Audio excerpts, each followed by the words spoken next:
Good afternoon, everybody. Our ceremony will begin shortly. We ask that you please take a moment to find your seats. Thank you.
Good afternoon, ladies and gentlemen.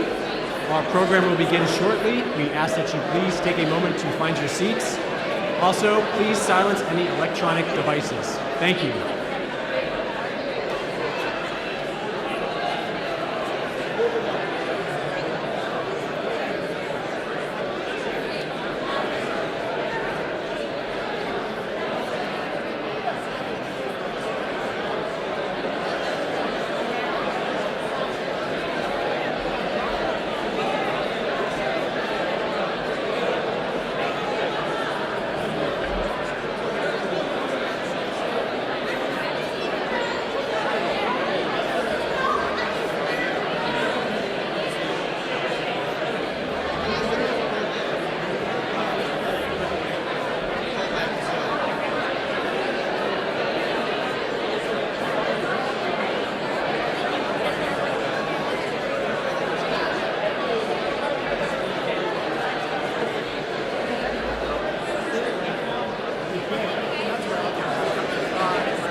Rosenstein. How you doing, man? Good. How are you, Mike? See you.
Ladies and gentlemen, our program will now begin. Please take a moment to find your seats. Thank you.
Ladies and gentlemen, please rise and welcome the official party to the stage.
So proudly we hail at the twilight's last gleaming, whose broad stripes and bright stars through the perilous fight o'er the ramparts we watched were so gallantly streaming, and the rockets red glare, the bombs bursting in air, gave proof through the night that our flag was still there. Oh, say does that star-spangled banner yet wave o'er the land of the free and the home of the brave?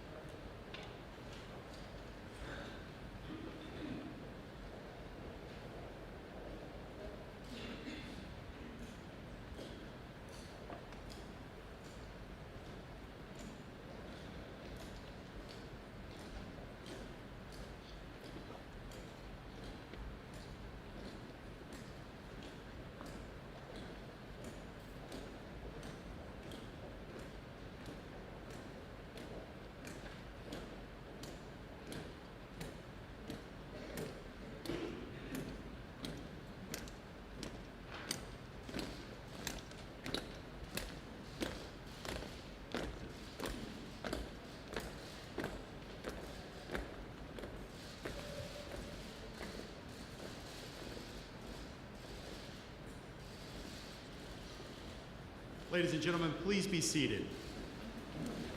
Let us express our appreciation for the Metropolitan Police Department Honor Guard and vocalist Rhea Walker. Thank you.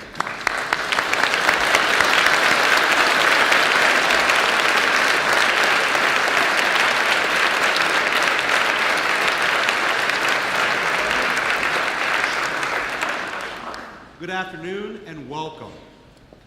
I am Jim Kroll, Director of the Executive Office of U.S. Attorneys, and I am honored to be with you today as we gather for this special ceremony to celebrate the 37th Deputy Attorney General of the United States, Rod J. Rosenstein. Before we begin today's program, please join me in welcoming on stage our 85th Attorney General, William Barr, our guest of honor, Rod Rosenstein, the 84th Attorney General, Jeff Sessions, Assistant Attorney General for the Office of Legal Policy, Beth Williams, the Director of the FBI, Chris Wray, the United States Attorney for the District of Maryland, Robert Hur, and Principal Associate Deputy Attorney General, Ed O'Callahan. Welcome.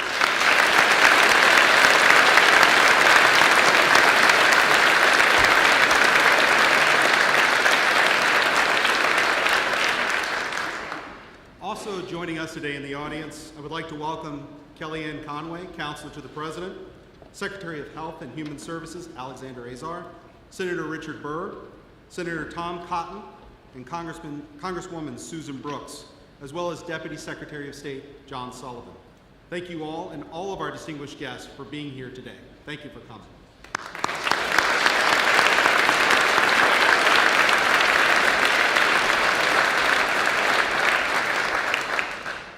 While there are many special guests with us today, none are more important than the family of Deputy Attorney General Rosenstein. Please join me in giving a very, very warm welcome to Lisa Barsumian, wife of the Deputy Attorney General, daughters Julia and Allison, and parents Robert and Jerry Rosenstein. Welcome.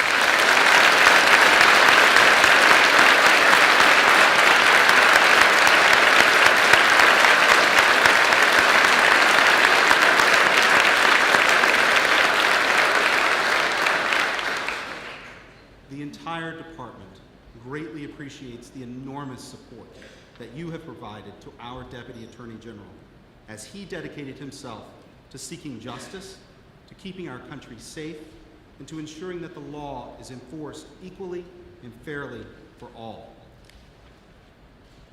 One of the great privileges of my career has been to serve under Deputy Attorney General Rosenstein for the past 13 years. From the time then U.S. Attorney Rosenstein hired me as an Assistant U.S. Attorney in Maryland, I have appreciated his perseverance, his professionalism, and his unwavering dedication to the rule of law. As Deputy Attorney General, he brought these qualities with him to Washington, where they have served him and us incredibly well for the last 2 years. The department will miss him, but he leaves behind a legacy of lawyers who know what true public service looks like because of his leadership. Our first speaker this afternoon is one of those lawyers who, like me, has been fortunate enough to serve under both U.S. Attorney Rosenstein and Deputy Attorney General Rosenstein. Robert Hur is the 48th United States Attorney for the District of Maryland, where he previously served as an Assistant U.S. Attorney for 7 years. Prior to his confirmation as United States Attorney, Rob served as the Principal Associate Deputy Attorney General. At this time, it is my great pleasure to introduce Robert Hur.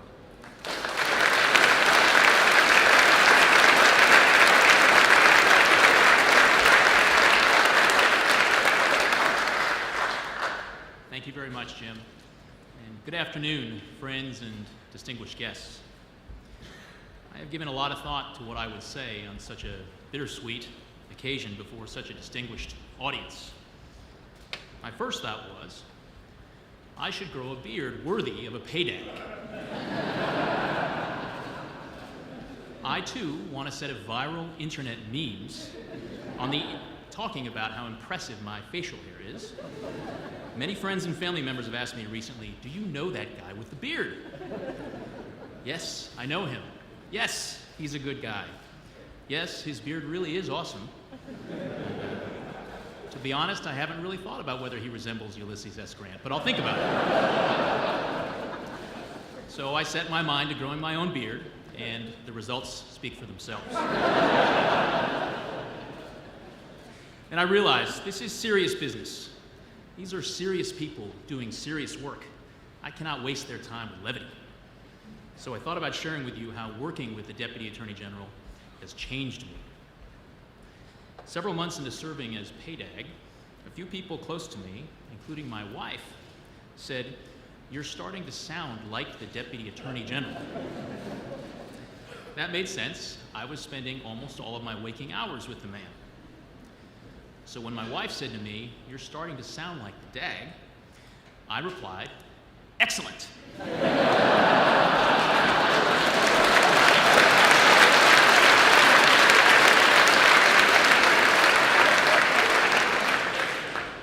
keep moving forward.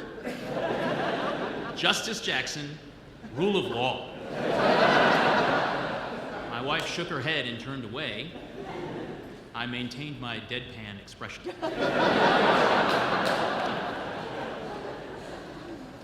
So I decided it's okay to allow for a little levity, because much of my time in ODAG, which is what we call the Office of the Deputy Attorney General, was punctuated by laughter. The DAG's office is blessed with some of the smartest and the most dedicated lawyers in the country. And because our work is so serious, thank goodness that we and the DAG have very good senses of humor.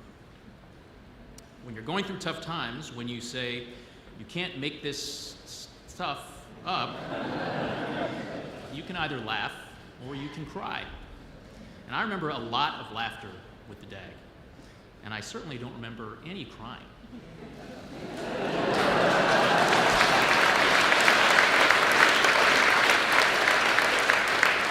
To borrow a phrase from Tom Hanks in A League of Their Own, there's no crying in ODAG. Now, some of the laughter was mischievous. I had the privilege of accompanying the DAG on a trip to China, where he represented the department at an Interpol meeting, and we discussed the scourge of fentanyl with Chinese authorities. The Chinese, to be honest, did not know what to make of me, perhaps wondering if I could understand what they were saying without the aid of interpreters. I do not speak a lick of Chinese, as the DAG knew, but I had told the DAG that my kids were taking Mandarin lessons because it seemed like a pretty useful language to know. Now, the DAG, during the exchange of pleasantries, shared with our Chinese counterparts, Mr. Hur is teaching his kids Mandarin.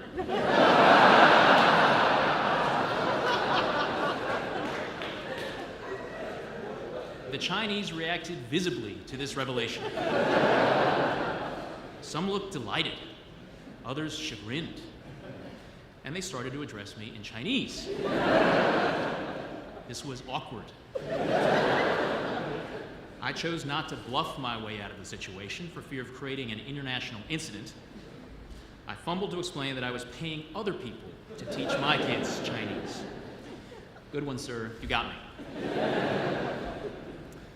The DAG has said that one of the best things about a job like his is helping pick the people you leave behind. And sir, as you look around the Great Hall, you see so many people whom you have befriended, supported, mentored, and led. And as you wrote in your resignation letter, the department and the U.S. Attorney's offices are staffed with skilled and principled leaders devoted to the values that make America great.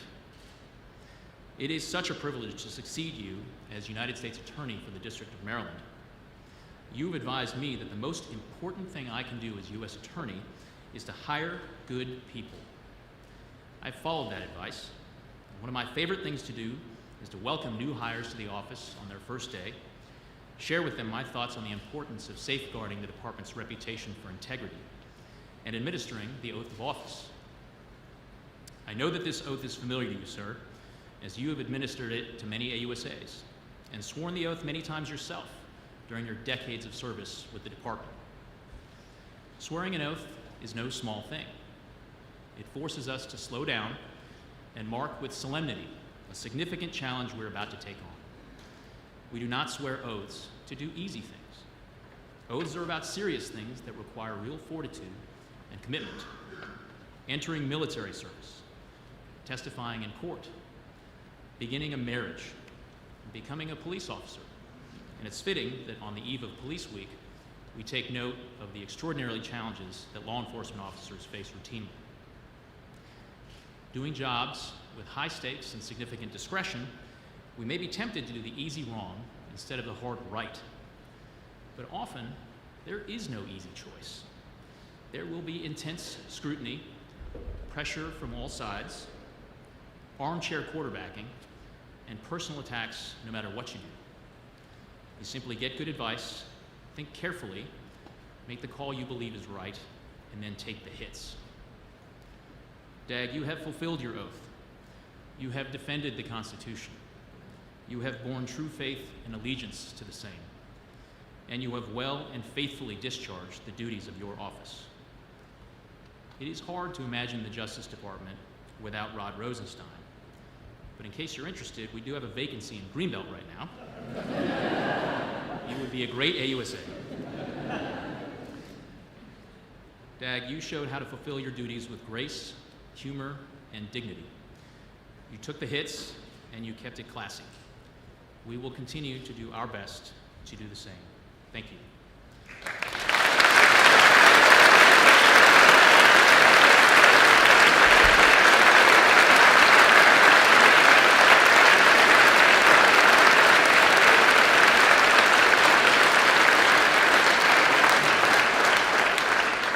Now it's my pleasure to introduce Beth Williams, Assistant Attorney General, Office of Legal Policy.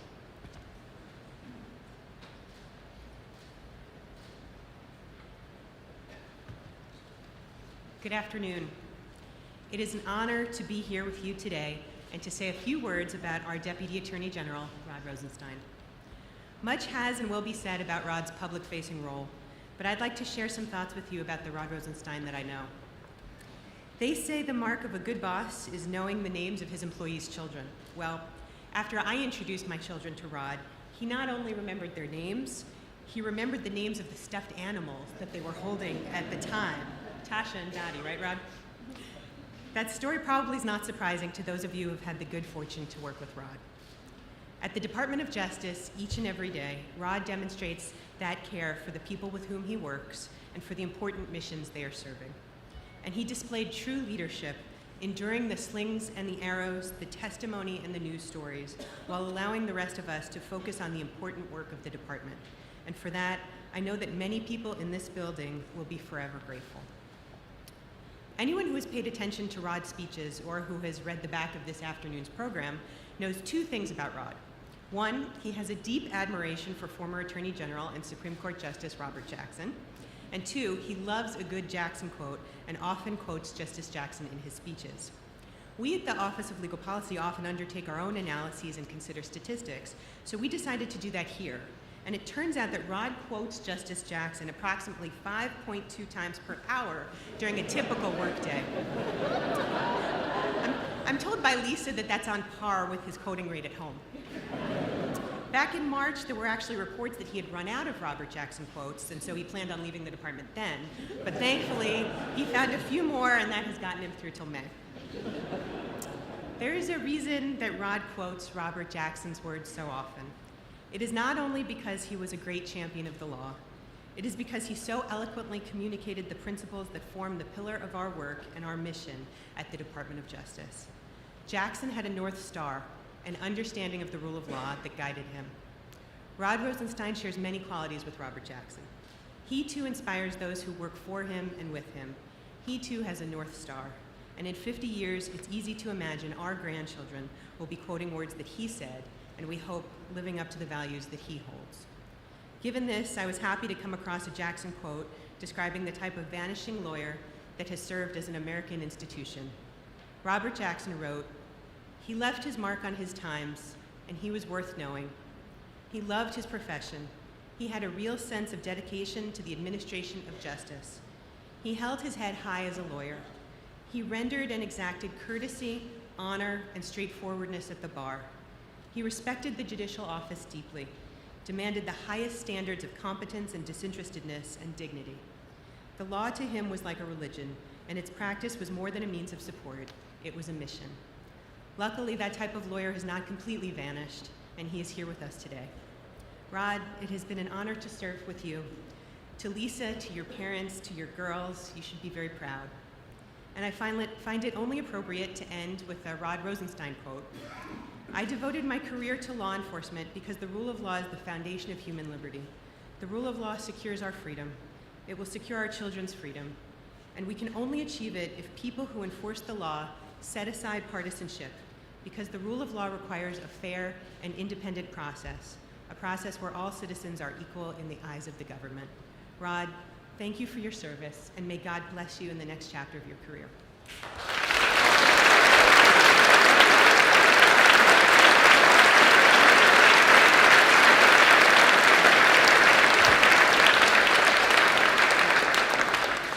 Thank you, Beth. It is now my pleasure to welcome the 84th Attorney General back to the Department of Justice as our next speaker. Like today's guest of honor, before joining the department's leadership, Jeff Sessions served as a United States Attorney for 12 years. Most recently, General Sessions led the Department of Justice from February 2017 to November of 2018. It is wonderful to have him back home for this occasion. Ladies and gentlemen, please welcome Jeff Sessions.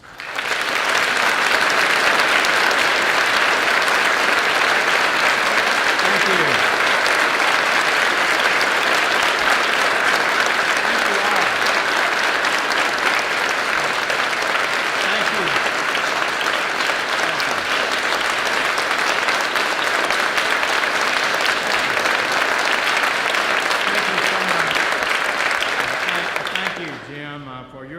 And your service to this department as EOUSA Director, and your energy and leadership really played a powerful role in having the best group of United States attorneys ever. We used to claim my class, the Reagan class, was the best, but this class was the best. And Rod, we helped pick a good group, I think, no doubt about it. So I'm honored to be back with all of you to share this special moment with Rod and the department that we love. Today marks the departure of one of the Department of Justice's most important leaders in its history. Rod came here almost 29 years ago and has held the deputy position in this, $27 billion agency for a little over 2 years. Before that, he was a member, held a number of key positions in the department, including being the United States Attorney for Maryland for 12 years. Rod once told me only 3% of United States attorneys ever served 12 years, and that he and I were 2 of them. Now, I don't know how he calculated that, but as you know already, he's good with numbers. Wharton School of Business perhaps had something to do with that. Some of our prosecutors and U.S. attorneys know he's good with numbers too, because if they're not performing, they hear from him about their numbers. Well, I had heard of Rod before I met him and remembered how he was nominated by President Bush for a circuit court judgeship, but was blocked by certain senators. That was another thing we had in common. Their complaint was he was too valuable as United States Attorney. They couldn't lose him. Well, that was a much kinder thing than they said about me. Say that for you, Rod. So as I considered my choice for Deputy Attorney General, I knew that I had been away from the department for some 25 years, that I needed a proven prosecutor, a crime fighter. That was going to be a top priority of what we were doing. I wanted someone who understood all the aspects of the department, who knew this department, a strong manager, and a man of the law who believed in the law, and a man of integrity.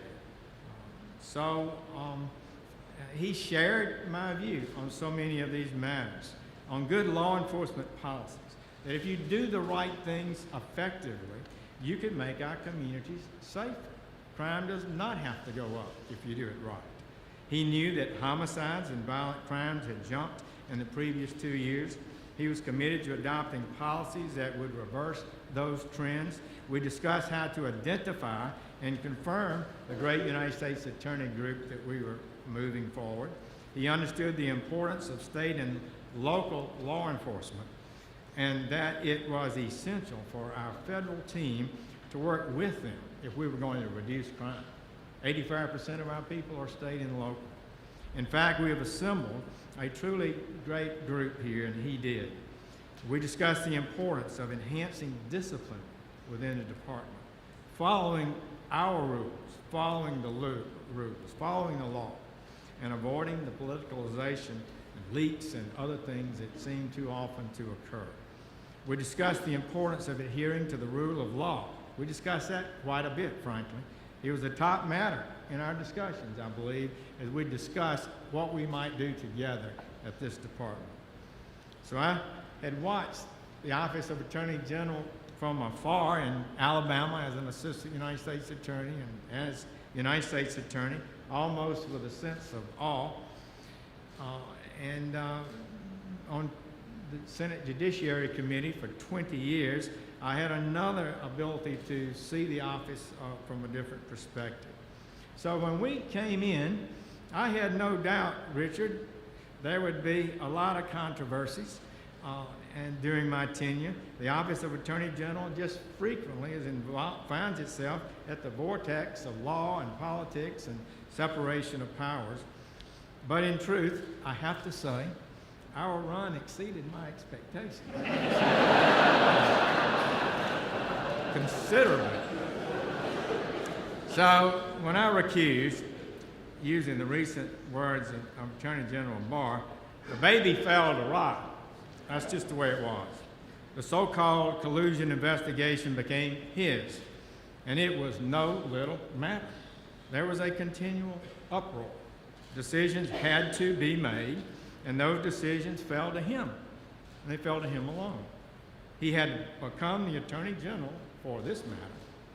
He made every decision based on his best judgment of what he thought was best for this country. He stayed the course during some of the most difficult times in the history of the department. So the investigation was ongoing when he arrived. He didn't start it. And once started, it's my observation over the years, these things just become unstoppable. They have to work their will. Having worked for independent counsel Ken Starr, Rod understood better than most the nature of the special counsel, its regulations. He concluded that justice would be best served by appointing a special counsel, and he chose the respected Bob Mueller, all in accordance with the procedures of the Department of Justice. These procedures had been set up, fortunately, for just such times as this. Mr. Mueller was given the support and time needed to complete his work. Pursuant to the regulations, Mr. Mueller prepared a report to the Attorney General for his decision. Attorney General Barr reviewed the report, made his judgment, as was his duty. Perfect justice, according to California Supreme Court Justice Macklin Fleming a number of years ago, is not achievable, he said, in this world. Perfect justice can't be achieved. And to pursue perfect justice, he says, can cause us to lose what justice we can achieve. So at the end, our system, judgments are rendered by juries and judges and other adjudicators. Some of those decisions are final and non-reviewable, some can be reviewed. But in America, we are committed to a lawful process. We believe that truth is best found and justice best achieved if the correct process is followed properly, fairly. To deviate from established procedures strikes at the heart of justice in America. Rod, you did your duty as it fell upon you. You didn't ask for it, that's for sure. You initiated the process, you followed the regulations. The system worked its will. What more can a public servant do? So I can't close without a word to Lisa and your wonderful and supportive spouse and your fabulous daughters, Allie and Julie. I've gotten to know them. They are so wonderful. And I have to say my admiration for you is risen knowing them because they're so fine. I understand the girls are big fans of Ben Folds, who produced a Rod Rosenstein ballad. You know, I don't know if it hit the top of the charts, but it was pretty good. And we've had many wonderful times, but things were often a bit not normal. I remember at dinner at a nearby restaurant with Noel Francisco and Rod and I one night, and a lot of things were going on. The paparazzi caught us, and even that dinner became some sort of message, it seemed. But there was a time when I changed my mind about testifying before a committee. The Appropriations Committee had me set to testify, and the Intelligence Committee, Richard Burr's committee, had me, so I decided I better go to Richard at the last minute. So, who was going to appear before the appropriators? Rod. He got about a few hours' notice and dutifully went over there on behalf of the Attorney General and took the heat that I'm sure occurred, but he did a great job. So I know it's been a tough period for your family, but one thing I know for certain, and that is that this family knows and loves Rod, and that has never wavered. And what I know full well, Rod, is that you fully understood the nature of your responsibility as Deputy Attorney General, and the result is that we can soon, I hope, get this nation back to work confronting the great challenges of our age. And we can know full well also that you have honorably overseen this process, which has affirmed the rule of law, has achieved a degree of justice that is worthy of this great Department of Justice. We thank you for your service, extend our thanks also to your team, the DAGS team, for all the work they've done. In this 2-year period, there have been extraordinary achievements. Crime has been reduced after going up for 2 consecutive years. Strong actions on a series of fronts have targeted the opioid epidemic, and they have begun to have positive effects. Violent crime and illegal use of firearms are being vigorously prosecuted. The law has been followed, and we have more productivity and utilize the monies of the taxpayers of this country in a most effective way. So, Rod, thank you for your service. Thank you for being a friend and a loyal partner in the efforts and vision and ideals we brought to the department. God bless you in your future endeavors.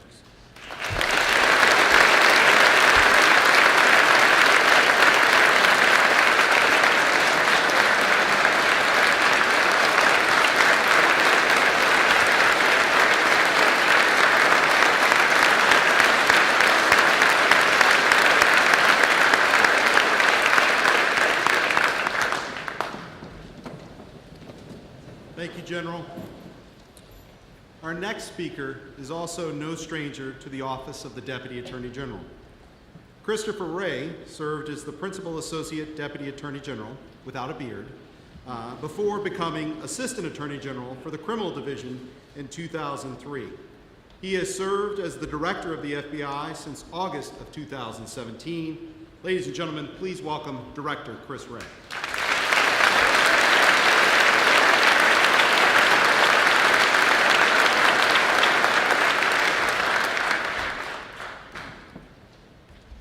Well, there are a lot of great traditions at this department, but one of them is opportunities like this to all come together at one time and to celebrate the leadership and service of a valued colleague like Rod. And I have the honor today of presenting a gift that carries a special meaning to all of us charged with enforcing the laws of the United States. We have a shadow box here that includes the badges worn by our law enforcement agents, inspectors, deputy U.S. Marshals, and correctional officers. And these are folks whose sacrifice is unique. They risk their lives. Sometimes, tragically, they lose them to keep all of us safe. And the DOJ law enforcement organizations represented in this shadow box include ATF, BOP, DEA, FBI, Interpol Washington, JMD's Security and Emergency Planning Staff, OIG, and the Deputy U.S. Marshals. Rod has spent, as you heard, almost 30 years working in this department. I've known him for almost 20 of those. And he's certainly seen his share of changes in the law, changes in the way we do business, changes in the threats we all face. But through it all, he has maintained that same level of dedication and service to the American people we all serve. And I know I've been grateful for Rod's counsel and support on countless occasions, probably never more so than when he has reaffirmed the importance of the long view, to look down the road beyond the Beltway or the latest news cycle in confronting both the challenges and the opportunities that face the department and the Bureau. He's a friend whose service has weathered the test of time, and that is something we should all admire. As you've heard, Rod is a huge fan of Attorney General Robert Jackson. And it's getting to the point where nobody can find a Robert Jackson quote that he hasn't used, as you heard. But we managed to find one that we think he has not used, which is near and dear to us. Attorney General Jackson was speaking to the FBI National Academy in 1940, and in his remarks, General Jackson commended them for their devotion to the honorable but often thankless task of law enforcement. So Rod, on behalf of the men and women in law enforcement, we appreciate the chance to commend you and ensure that this day is anything but thankless. And on behalf of the entire Department of Justice, we want to present you this shadow box with gratitude for your service, for your friendship, for your patriotism, and we wish you all the best in your next chapter.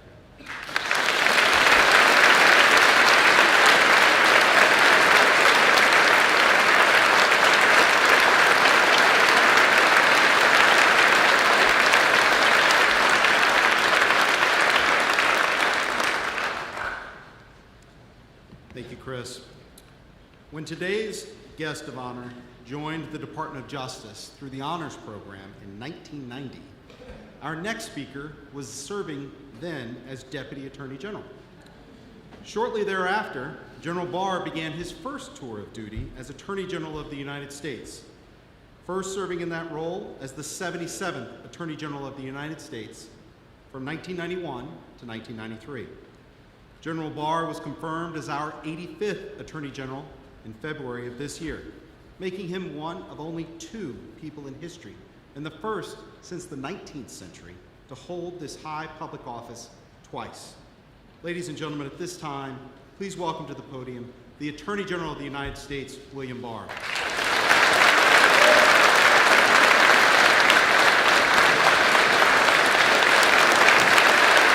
Thank you. Thank you.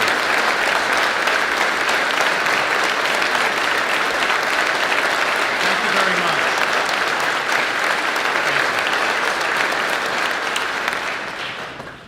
Thank you very much. Before I begin, there's a matter that I feel has to be resolved before Rod leaves the building. Rod, could you come up, please, and stand next to me? Take my position. Yeah, there's up next. There's been a debate raging for the last few months, and I think we have to get it resolved and decided tonight.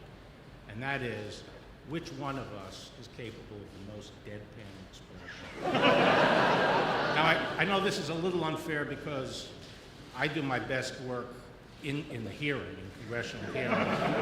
Rod does his standing behind the Attorney General at press conference. So, what do you say? Is it Rod or me? Rod?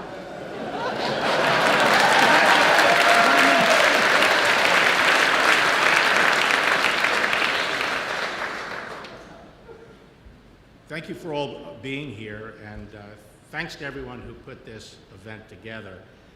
You know, it's not traditional to hold a farewell ceremony for Deputy Attorney General in the Great Hall, but this is Rod Rosenstein, and given what Rod has given to this department, the years of service and his achievements, we all know that it's the right thing to have Rod's farewell ceremony here today.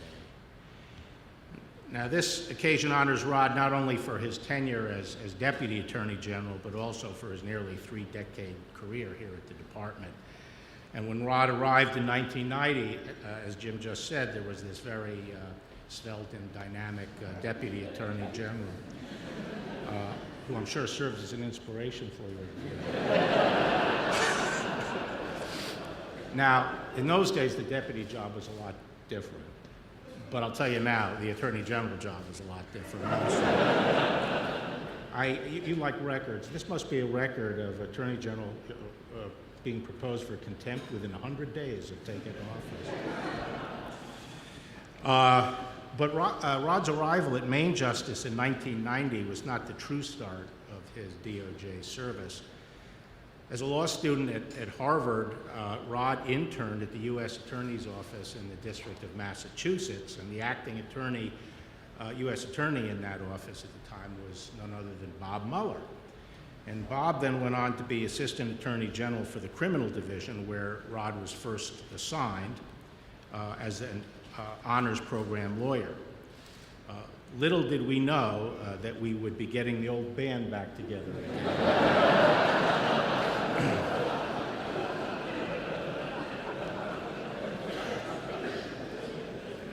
And I've spent the intervening years outside the department, but Rod hasn't, And he's been serving here as a line attorney, as a AUSA, as the principal deputy in the tax division, as the U.S. attorney in the District of Maryland, among other positions. And I had the good fortune to interact with Rod over the years a few times, and I recognized him as a superb lawyer who was dedicated to the department. But I've been particularly fortunate to return to the department and to work with Rod in his latest role as the Deputy Attorney General. On a personal level, it's been a real privilege and a pleasure to have him with me these last several months. It's a matter of public record that we spent a great deal of time together of late, but less well known, though certainly known to all of you here assembled, are Rod's characteristics that brings him to the office that he brings with him to the office every day. Exceptional intelligence, sound judgment crafted from experience, composure even under the most intense pressure and scrutiny, and above all, an upbeat spirit and keen sense of humor. And I leaned heavily on all of those qualities over the past few months, and so thank you, Rod, for your support and your friendship. Now, the attributes I've just described have made Rod an exceptional leader. And part of that leadership has been his ability to assemble and operate an outstanding team. In my opinion, Jeff Sessions and Rod played a decisive role in putting together, I think, the strongest team of presidential appointees to the department that I can ever remember. And the department and the country will long benefit from the focus and energy that Rod put into that process. And Rod assembled an outstanding staff in the deputy's office. As we all know, the deputy's job is perhaps the most challenging management position in the government today. Rod has excelled in that role, and he would be the first to tell you that a large part of his success has been the team of consummate professionals he recruited and forged into an effective and efficient staff in the Office of the Deputy Attorney General. Rod's legacy of leadership is also reflected in the department's record of accomplishment under his stewardship. Under Rod, the department has achieved record levels of productivity. It has advanced critical priorities, reducing violent crime, vigorously enforcing the nation's immigration laws, and fighting hard against the scourge of illegal drugs, especially the opioid epidemic. He's faced criticism from all corners, but has proven remarkably unflappable. And this in turn has shown that the department is unflappable in the face of public and political pressure. Rod, you can leave here proud knowing that the department is better for your efforts and your leadership. You have left an indelible mark. So again, on behalf of myself and the Department of Justice, thank you for your service. As we bid you farewell, we know this is not really goodbye, and you will always be a friend to me and a friend to the Department of Justice. Thank you.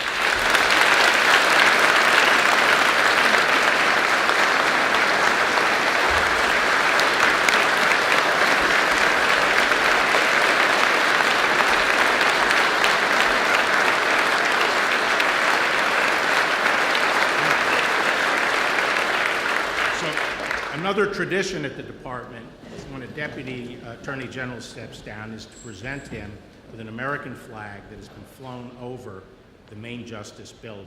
And so on behalf of your friends and colleagues here at the department, it is my honor to present this flag to you.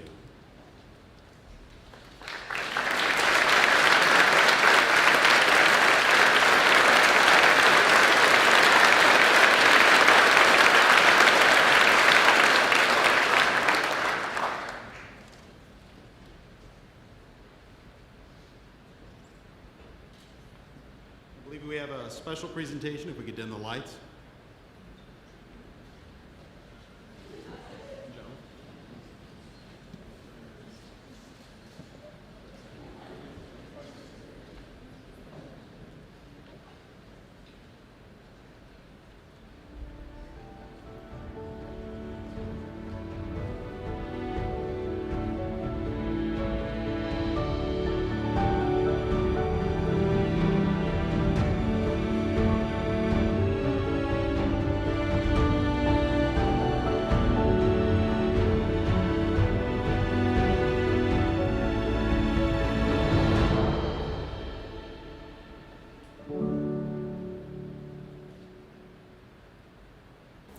I first met Rod when he came for an interview, having applied for a clerkship in my chambers. My immediate impression was that I want this fellow to clerk for me. He was really extraordinarily helpful as a clerk in terms of penetrating the issues and the cases, discussing them with me, doing first drafts of opinions, everything that a clerk could possibly be expected to do, he did extremely well. It was clear to me that he was going to have a brilliant career. First time I met Rod was when I was back in the public integrity section in 1990. He showed up fresh from a clerkship there. He looked even younger than his age at that time. He made an impression on a lot of people just because he took the job right away. He was very enthusiastic, clearly very smart, hardworking. He was ready for virtually anything we could throw at him. After serving with the public integrity section and several other positions within the Department of Justice early on in his career, Rod was given an incredible opportunity to serve with the independent counsel. I met him in Little Rock, Arkansas, when we were recruiting Rod to leave the Justice Department on detail and to become part of the independent counsel's office in the Whitewater investigation. What impressed me the most about Rod Rosenstein was his complete professionalism, his soaring intelligence, and the fact that he embodied the policies and practices and culture of the Department of Justice. He was a fabulous trial lawyer. He was assiduous in his preparation, but he was also great on his feet in the courtroom. One of my favorite recollections of Rod Rosenstein, the trial lawyer, this particular occasion, Rod had a terrible fever. He had the flu, and Rod Rosenstein just stepped up, sick as the proverbial dog. You would not have known it. Hour after hour, virtually all day of that long trial day, he was on his feet. He looked a bit flush. He may have been perspiring, but Rod is so cool, you never would have known it. You can depend on Rod. He was Rod the Dependable. Like most U.S. Attorney's offices, Maryland gets really great applications. We really get quality people applying.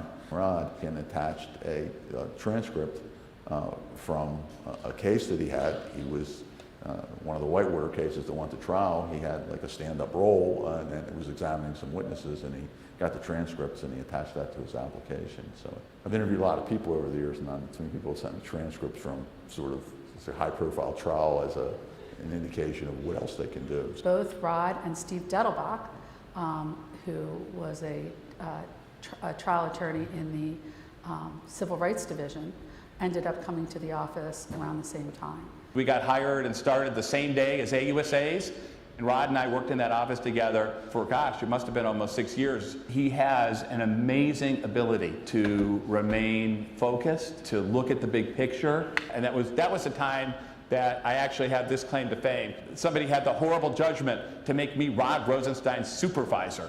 Greenbelt is an amazing place, as any of the AUSAs who ever worked there will tell you, including Rod. But it is interesting that it spawned not only Rod, who became U.S. Attorney in Maryland, but Robert Hur, the current U.S. Attorney, Steve Dettelbach, who was in Ohio, and we had a couple other guys who became U.S. Attorneys in Illinois.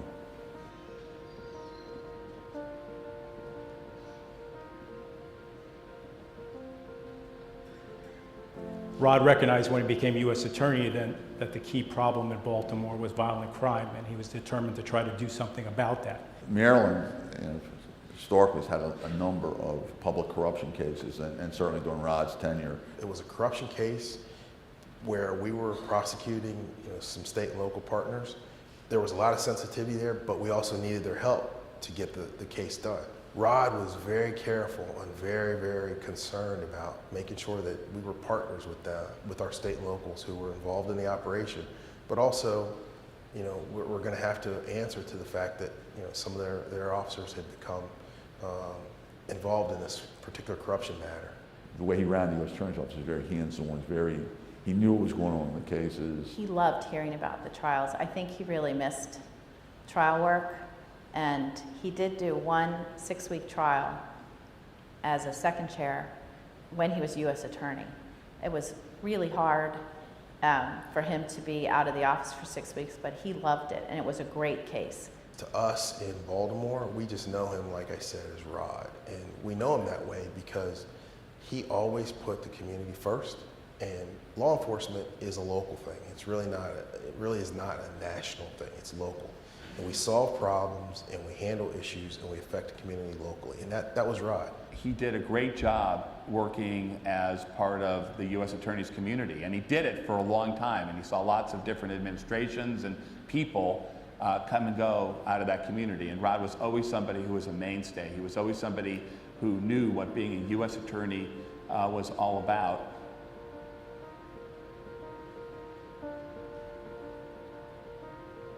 When you look at Rod Rosenstein's background, experience, and accomplishments, how could you do any better than Rod Rosenstein as the Deputy Attorney General of the United States? I don't think you could.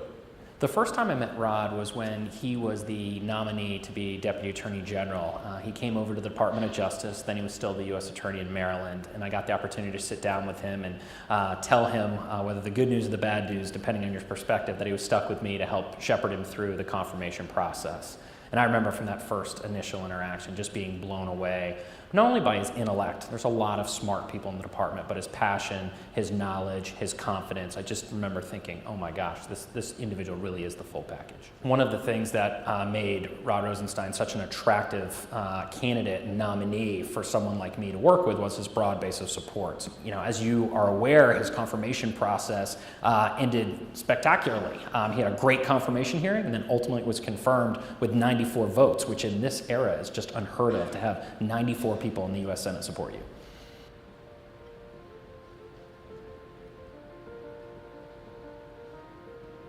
It's a tradition for high-ranking officials of the Department of Justice during the course of their tenure with the department to argue before the Supreme Court of the United States. Rod was particularly interested in this because he had served as an appellate lawyer throughout his career, and he was particularly effective, once again, before the High Court. He gave a Supreme Court argument. Amidst everything else that was going on, he went up and did a moot in front of the best that the Solicitor General's office has, and they were left thinking, wow, this guy's got it. Rod, having served for more than 25 years in the Justice Department at a variety of levels, both as a prosecutor, as an appellate lawyer, and a variety of leadership positions, he was particularly well suited to address a number of issues that have been percolating throughout the department for a number of years. So one of the projects he undertook, which I don't think anyone thought was really possible, was redoing the U.S. Attorney's Manual. And so he literally went section by section, taking out anything that was no longer applicable or was redundant or was superseded, and created what's called the Justice Manual. So we actually now have a true operating manual for the Department of Justice. So one of the projects that the DAG undertook during his time as Deputy Attorney General was a review and a revision of the corporate fraud enforcement policies of the department. So these get a lot of scrutiny within the white-collar enforcement bar particularly.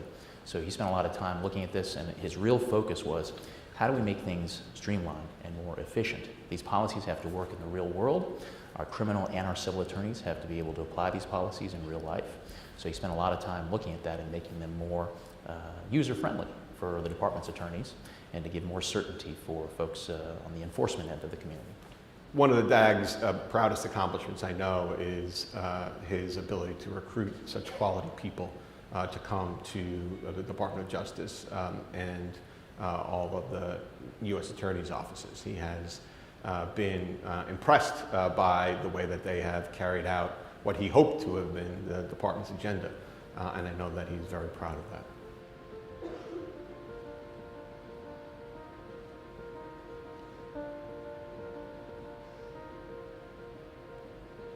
The investiture ceremony for me as U.S. Attorney in Baltimore, one of the things I said to the children in the audience was working with the Deputy Attorney General and Director Wray was like working with a couple of superheroes. You knew the whole time that they were utterly committed to keeping us all safe and doing the right thing.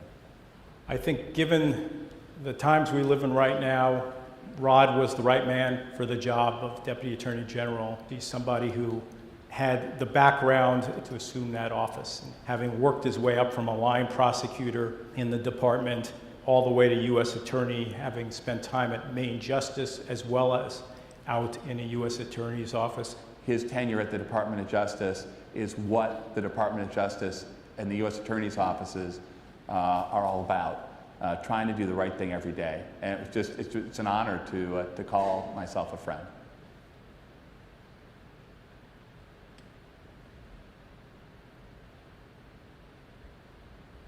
would be unsurprised if Rod took a breather and tried to pay the college tuitions that he's facing now. So the year is 2030, and we are having a similar celebration, but it's Rod swearing into the Supreme Court. I could see Rod Rosenstein probably working again for me. But I know he'll be sending various staffers a series of emails at 2 in the morning, making sure that his clients are being well served, assuming he's in private practice. I hope that he's taking a bunch of vacations and that he's getting some time with his family. He would be a great college university president. I hope I see him in a place where he's taking it down a notch and where he's relaxing and getting to take some vacation time that he didn't take over the last 3 decades and spending some time with Lisa and the kids. I absolutely could see him coaching for the Orioles. He played on our softball team every year, and we were the USA O's because we were in Baltimore. So he already has a head start. He already played for the O's, so now he could coach the O's.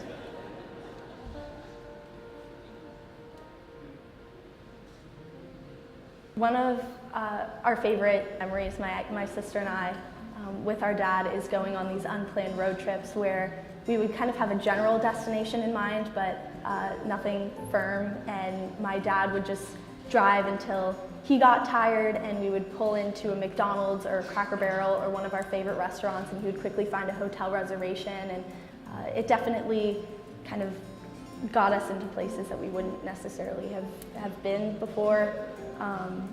And we definitely enjoyed kind of the adventurous part of that, not necessarily knowing exactly where we were going and not having a plan, which definitely changed once the marshals came in. They really like to have a plan. One of the things that I love most about my dad is that he always makes time for me, my sister, and my mom, no matter how busy his day is or his week is. One of the things that I really like about my dad is he's always there for me. No matter what I have going on, what kind of assignment I need a question answered on, he will always call me, text me, FaceTime me, whatever, and try to get that question answered. Before my soccer tryouts, I used to watch this motivational video, and it had a Rocky Balboa quote in it. And it ain't about how hard you hit, it's about how hard you can get hit and keep moving forward, how much you can take and keep moving forward. And it kind of became one of our quotes, and he would say it to me when I had a lot of things going on, and I would say it to him when he had a lot of things going on. So for his birthday, I got it inscribed on a plaque, and he has it up in his office. It became Twitter famous when he talked about it in one of his speeches, so I was really proud of that. I think so. I could definitely see him being a professor, maybe not at my college right now, but it would be really cool if he was a professor at whatever law school I decided to go to. He may find himself in Little Rock, Arkansas. Every time he talks about it, his face kind of lights up. I don't think my dad's gonna stop working anytime soon, but I do hope that in the future he takes a few breaks every once in a while on the weekends and just drives down to the beach.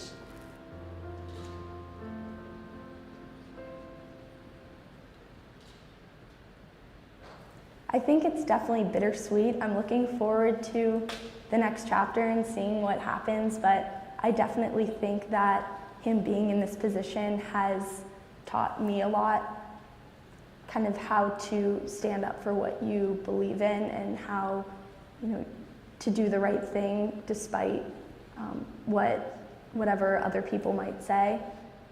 One of my favorite things to do on a Friday or Saturday night is to watch a movie with my dad, and I've noticed, most of my friends don't kind of feel that way. They don't, whenever their parents are home, they don't want to go do something, and there's been so many times when my friends have asked if I want to go out, and I'd say, oh, I really want to go watch a movie with my dad, just because I think we end up actually spending more time together because we have less time to spend together, and I think that's kind of been a great thing. I think that it's also been an experience that has brought our family together, my mom, my sister, and I especially, just because it's something that we all share and that, we can talk about, and it brings us closer, and it's something that is a really unique experience to us that we'll obviously have for the rest of our lives.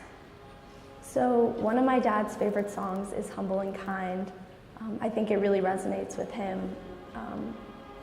Obviously, I see him as someone who's very humble and very kind, and he'll sometimes play it in his office when he's doing work, and it makes me smile because, you know, that's how I see him.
Finally, it is time to hear from today's guest of honor.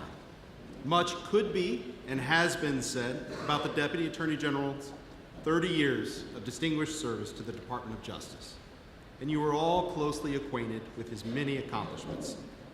The Deputy Attorney General has often reminded us that our system of government is not self-executing. It relies on wisdom and self-restraint.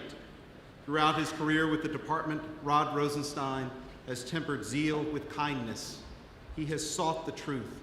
He has served the law, and he has approached each task with humility. He has served as a guardian of the rule of law and preserved it in his time for many future generations. I have no doubt that Justice Jackson would approve. Ladies and gentlemen, please welcome Deputy Attorney General Rod Rosenstein.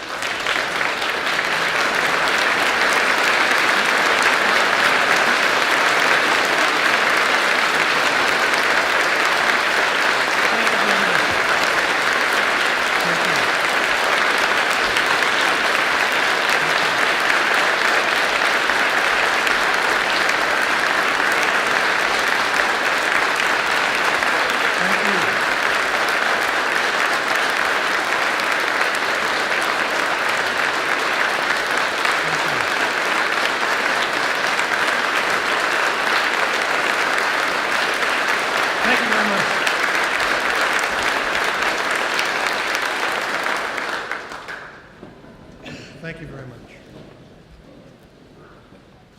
I represent the United States. Those are the words spoken by Department of Justice attorneys at the start of every federal trial. Each of us represents the United States, the entire United States.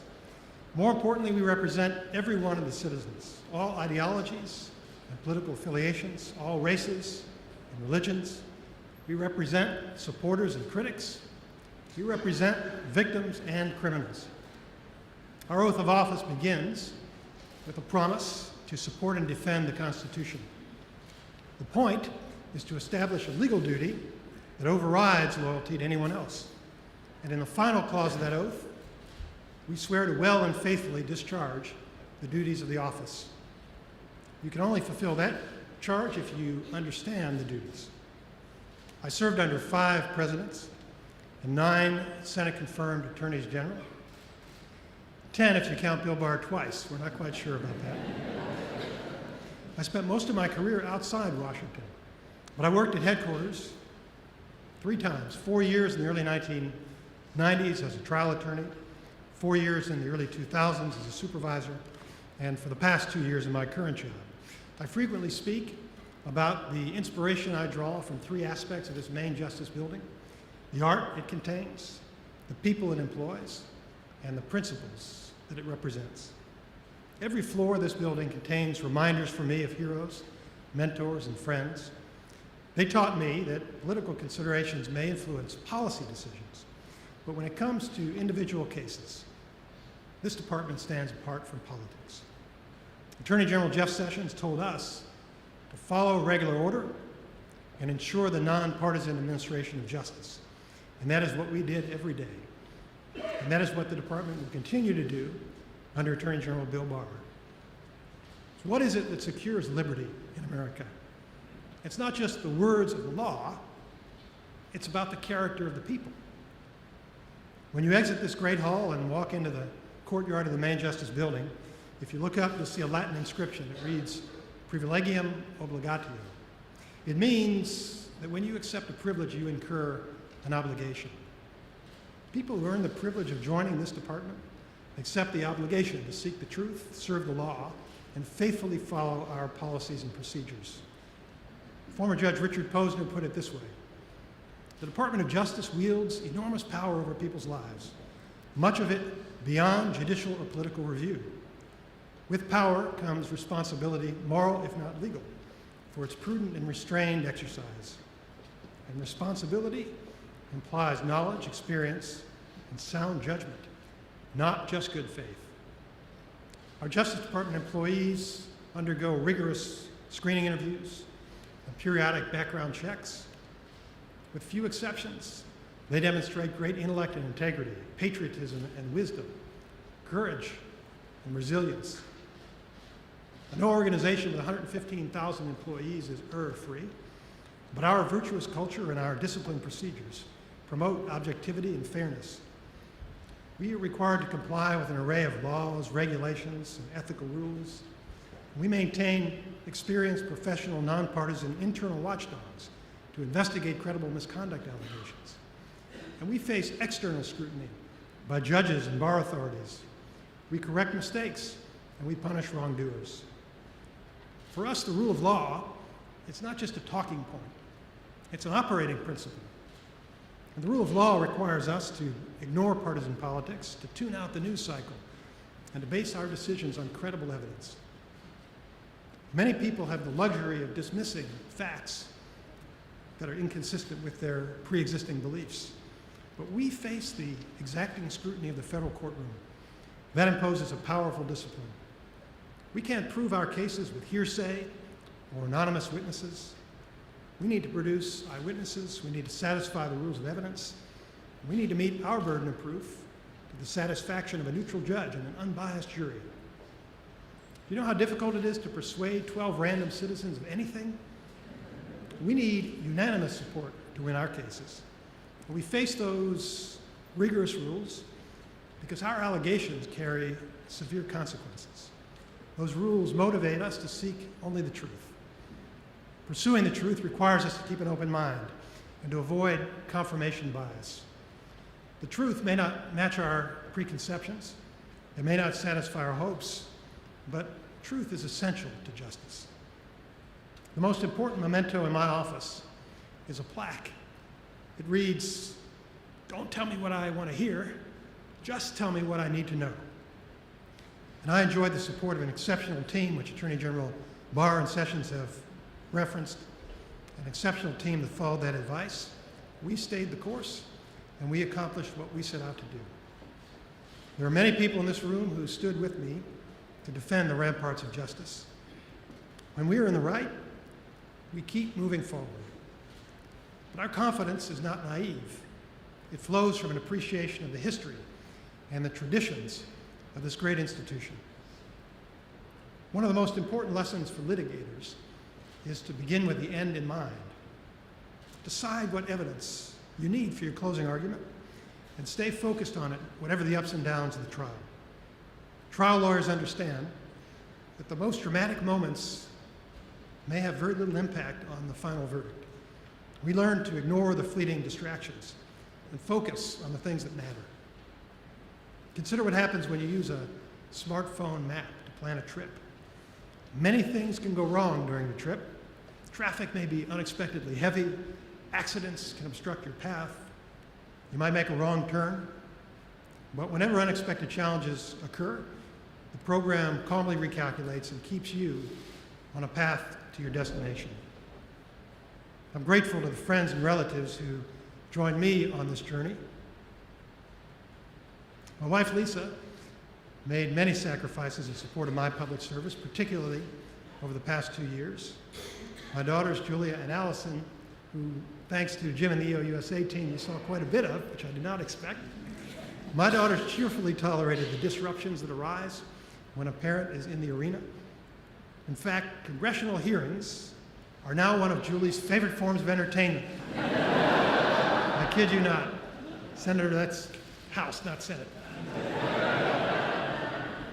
And Allie enjoys reminding me that I was mistaken when I told her that Deputy AG was a low-profile job.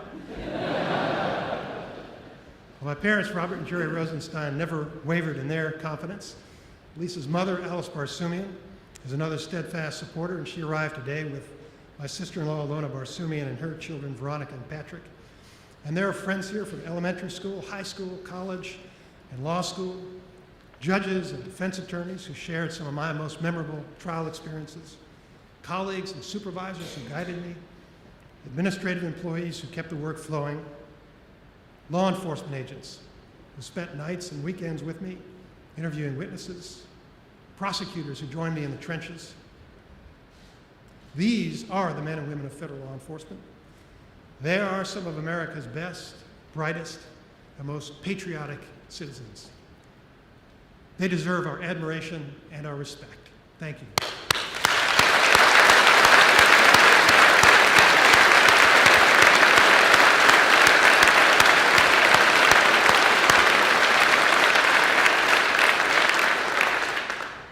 I have to admit that some of the agents I worked with are retired, but I appreciate those of you who came back for this ceremony.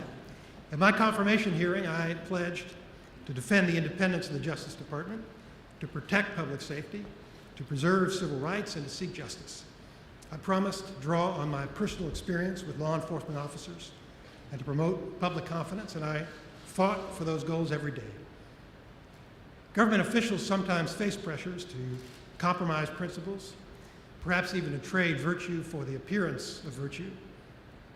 But we should exercise caution whenever unpleasant circumstances tempt us to disregard timeless principles. It is most important to follow the rules when the stakes are highest. Sticking with traditions is usually the best course. Not always, but usually. After all, that is why they became traditions. Thomas Jefferson reputedly gave this advice: on matters of style, swim with the current. On matters of principle, stand like a rock. The challenge is to distinguish between principle and style, between the things that matter most and the things that matter least. Our Justice Department team focused on important goals. We used results-driven management to improve the department's efficiency and to enhance the impact of our $28 billion budget. We made rapid progress on the law enforcement priorities that Jeff Sessions set: reducing violent crime, curtailing opioid abuse, protecting consumers, improving immigration enforcement, and building confidence in the police, while preserving national security and strengthening federal efforts in other areas. And this department is not just about law enforcement. We represent the government in civil lawsuits. We counsel other agencies. We house prisoners. We administer grants. We collaborate with local, state, and tribal authorities and with international partners. Our influence on America is broad and it is deep. And that influence gives us a unique platform to foster civility. Speaking from this stage on April 1st of 1940, Attorney General Robert Jackson, who else? Attorney General Robert Jackson said that sensitivity to fair play and sportsmanship is perhaps the best protection against the abuse of power, and the citizen's safety lies in the prosecutor, who tempers zeal with kindness, who seeks truth and not victims, who serves the law and not factional purposes, and who approaches the task with humility. We follow that mandate every day. If kindness and humility are in short supply outside the walls of justice, that's all the more reason for us to set a good example. I joined the Department of Justice because I believe in the mission. I stayed because I believe in the people.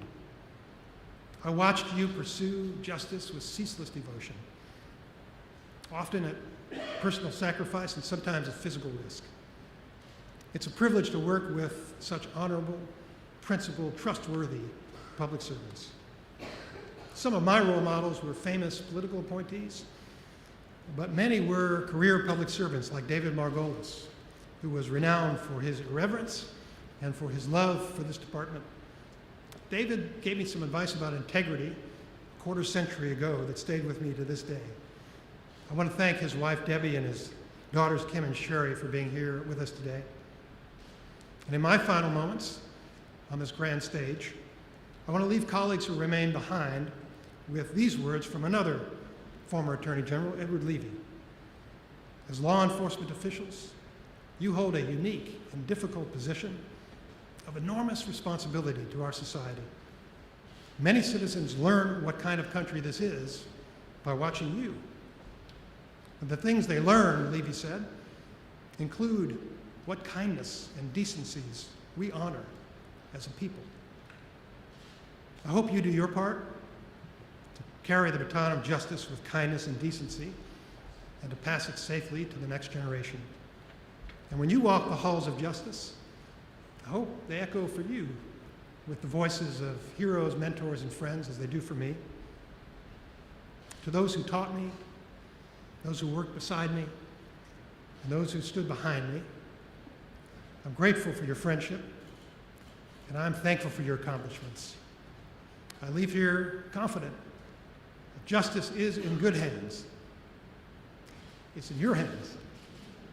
Thank you and farewell.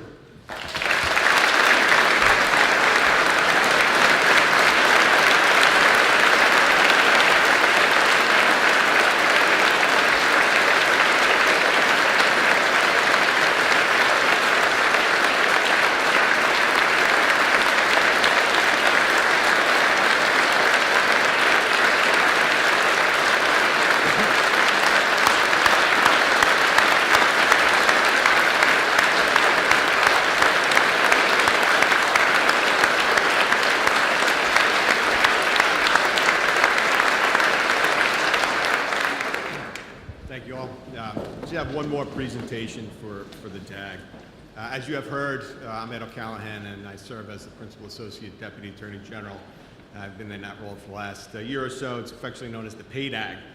And after hearing all the accomplishments of the DAG over his storied career, you might wonder, what do people do to actually support the DAG and his many accomplishments? Well, I know I have one thing that the DAG doesn't have, neither does Rob Hur or Chris Ray, and that's the beard. And you might think, what does the beard have to do with supporting the DAG? Well, I just thought I'd show you a few examples of how this beard has supported the DAG over the last year or so.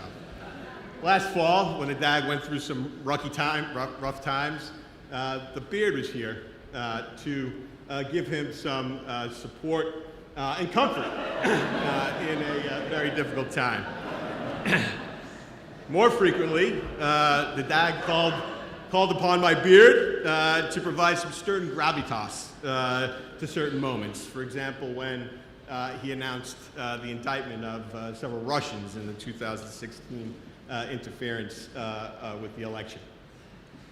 The beard has also been used most recently to focus the media's attention on some important issues, such as who's the bearded guy behind the AG, the same day that some report was issued.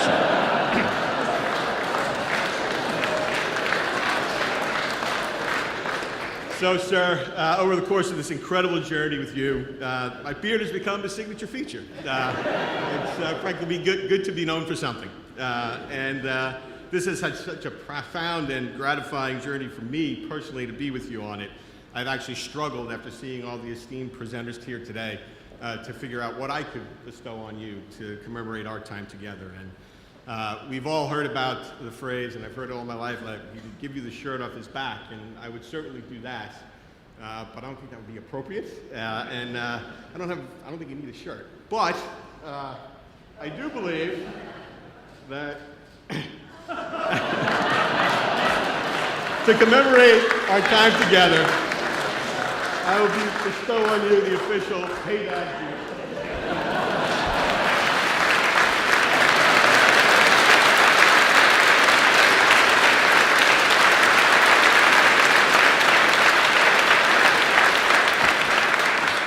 So that concludes our program for today. I want to just thank all of the people who put this wonderful program together. Again, thank the Rosenstein family for sharing Rod with the department and with the United States for the last almost 30 years. Thank you all for coming here today and helping us celebrate Rod Rosenstein. Thank you very much.